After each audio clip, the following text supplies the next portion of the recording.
Maşallah.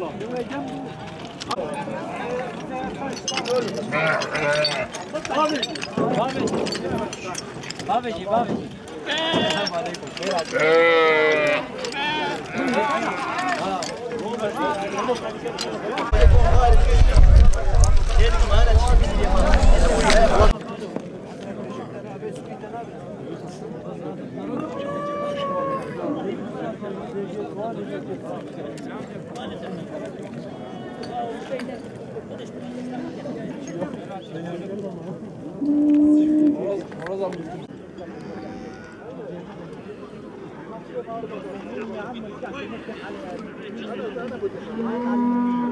أنا عارف الشغلة.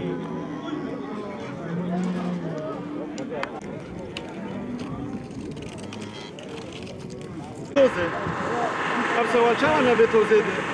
أمنا بيجي راح أسد بيت. أمنا نقول قياسا ما جيش كفير توزة. جيجي يقولوا تمييز دابانا مرو إنسان هفدودي تبا.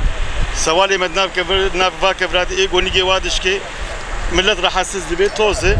تشكي يقولوا بازار يقولوا خوش شيء ببا باش بقى فيناش devlet etmezdi. Memleket bakımsızdır. Pazarımız yok, şeyimiz yok. Bu pazar yapılsın millete. Bak görüyorsun millet ne haldedir? Millet perişan haldedir. Yani yazıktır.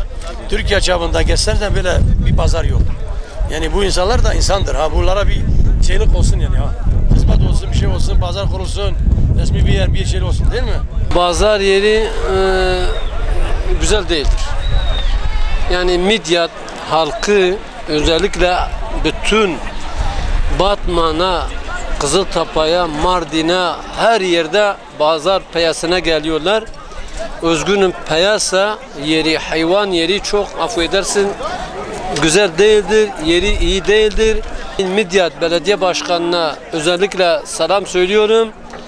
Bir hayvan pazarı piyasasına uygun bir yeri yaptırsın. Pazar yerinden hiç memnun değiliz. Belediye bize muhakkak bir yer tespit etsin, güzel bir yer yapsın bize. Burası gerçekten de görüyorsunuz işte taşlı hepsi tepenin ortasındayız. Yerimiz hiç güzel değil. Bunların hayvan pazarı hepsi beton, altları beton dökülmüş, etrafı duvarla örülü. Yani hayvan da kaybolmuyor orada, güzeldir. Her taraf beton ama bizim burası maalesef hepsi taşlıktır, görüyorsunuz işte.